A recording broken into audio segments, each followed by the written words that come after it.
Hello, welcome to Flipped. So today we are on structure of ionic compounds, and we learned in the previous video that in ionic compounds, there are ions present, like Na plus and Cl minus.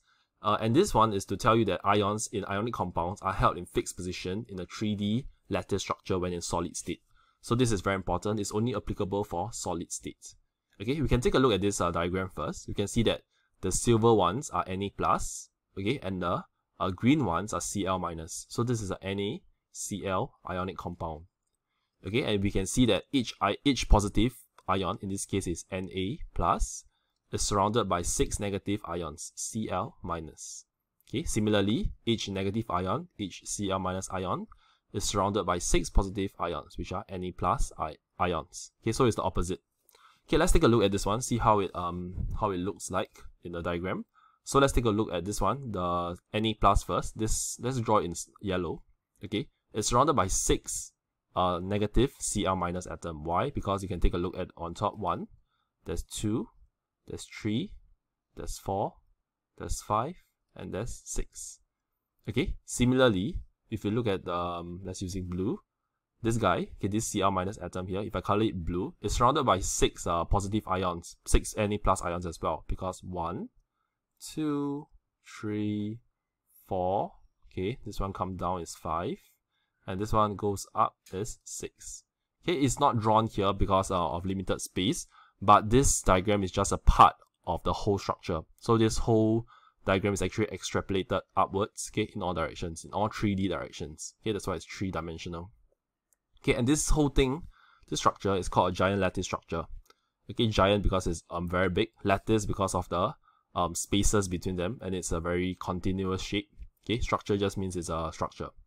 This one is not required for you to draw this structure out because it's actually quite hard to draw. Okay, this one will be given if they are asking questions about it, and you just have to answer them based on the properties, etc. Okay, which we will talk about right now, the properties. Okay, these are the first 3 properties of a giant lattice structure. First is that it has high melting and boiling point. And because this is due to ions forming giant lattice structure, that means interconnectedness. Okay, all the ions are being connected to each other, and require a lot of energy to break the strong electrostatic forces of attraction. We like to call it EFOA, okay, for short, between ions. Okay, so you require very, very high temperature. What do I mean? If I have 2 ions here, if I have 2 ions, maybe say A and B, if I were to just break this one, okay, it requires enough energy already. Maybe like, for example, 100 degrees Celsius. That's very high, right? But in the giant lattice structure, I have more than one bond. I have multiple bonds. I have to break, for every ion, I have to break 6 bonds. Okay, so you can imagine the sheer amount of bonds I have to break. Okay, this results in a very, very high temperature. I have to break all these bonds for it to be free, correct? I have to break all these bonds. Okay, so it requires a lot of energy in terms of high temperature. Okay, next is that ionic compounds are soluble in water but insoluble in organic solvent. So water is just water, H2O. Some examples of organic solvents are benzene, okay, which you don't have to know much in detail. Okay, you just have to know it's soluble in water. What does it do? Okay, we'll talk about that later, which is this part here. Okay, so there's 2 more properties to it. Is that it's electrical conductor in liquid or aqueous phase, but it's non-conductor in solid phase. Okay, let's talk about this one first. So solid phase is this one, right? We mentioned that this one is only applicable for solid, this diagram. So you can see that all these ions are stuck in place. They cannot move at all. So there's no mobile ions to conduct electricity. Okay. On the other hand, if I'm in liquid or aqueous phase, I'm able to conduct electricity because there are mobile ions now.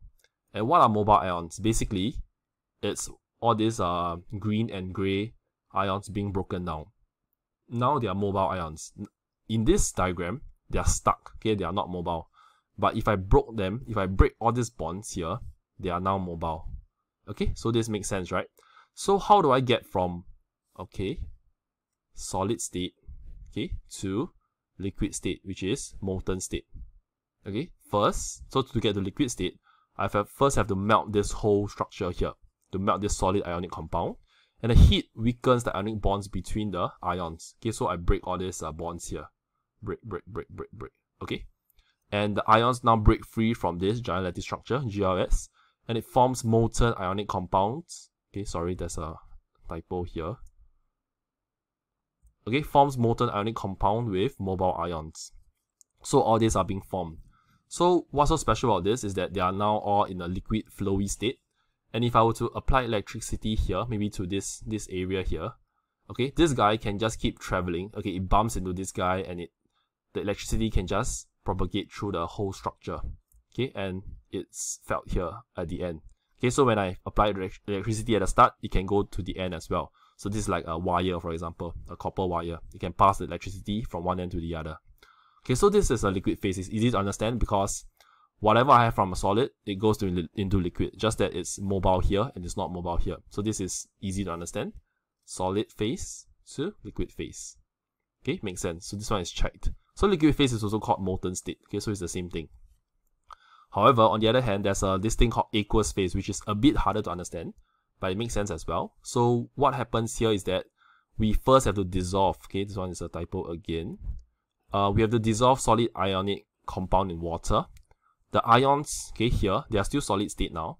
They now interact with water molecules. So these are water molecules. Imagine they are all surrounding them. Okay, when you drop this whole structure here, now water molecules surround all your ions. And they interact with water molecules. So now there's some interaction between them. You don't have to know in detail what interactions are. You just have to know that there's some force between them. Okay, so all these individual ions, they interact with all these water molecules.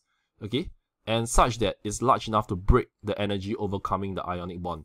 So basically, you can think of it as maybe a boyfriend and girlfriend. Okay, they meet a new partner. Okay, so now they have spent so much time with this new partner that they just neglect their other half. Okay, and this one just breaks away. Just breaks away. Okay, because all the energy being originally used to bind the positive ion and the negative ion is now used to interact with the water molecules. Okay, so it's like a third party. Okay, and now the energy is being overcome, so ions now break free from the giant lattice structure, and ions are now free to move about as mobile ions in an aqueous phase, aqueous solution. Sorry. So it's the same exact drawing here. It's just that there are now water molecules surrounding them. Okay. And the way it works is the same. If I apply electricity here, it can be passed on down all the way to here. Okay, like as in I can pass the electricity from one end to the other end. Okay, just that the water molecules are there. Okay, so this is this is the difference between aqueous and liquid phase. In that liquid phase is really just whatever you have in solid phase melted down. Okay, you get a liquid phase or molten phase. But on the other hand, okay, aqueous phase is just when you have your solid phase interacting with water molecules. Now that it breaks down into aqueous phase, okay, which is the same as liquid phase, just that now they have water molecules surrounding them. Okay, but with these two phases, you can conduct electricity because mobile ions are present in both. Okay, and that is all for the properties and structure of ionic compounds. And please help me to like this video and subscribe. Thank you.